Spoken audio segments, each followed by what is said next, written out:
রুদ্র, তোমার নন্দিনীর বিয়ে ঠিক হয়ে গেছে, এবার আর সময় নেই। নন্দিনী, তোমার বিয়ে ঠিক হয়ে গেছে, তবুও আমি তোমাকে ভালোবাসি। এই গরিব, আমার মেয়ের সাথে তোকে বিয়ে দেব না, চলে যা। রুদ্র, আমি তোমাকে চাই না, আমি বড় লোকের বউ হতে চাই। আমি হারলাম, তবে আশা হারাইনি।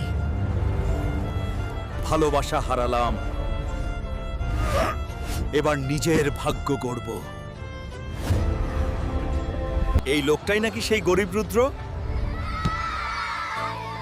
স্যার, নিলাম জিতে গেছেন, বাড়িটা এখন আপনার। রুদ্র, আমাকে ক্ষমা করো। এটা তোমার অহংকারে ফল, তুমি আর কোনোদিন আসতে পারবে না। ভালোবাসা বিক্রি হয় না, কিন্তু বিশ্বাস ভাঙলে তার ফিরে পাওয়া যায় না। তুমি আজ আমার বাড়ি দেখে টাকা পয়সার লোভে আসতে চাইছো। বন্ধুরা, ভিডিওটা যদি ভালো লেগে থাকে তাহলে লাইক দিন, সাবস্ক্রাইব করুন এবং রুদ্রায়ের শক্তি আরও বাড়াতে কমেন্ট করুন।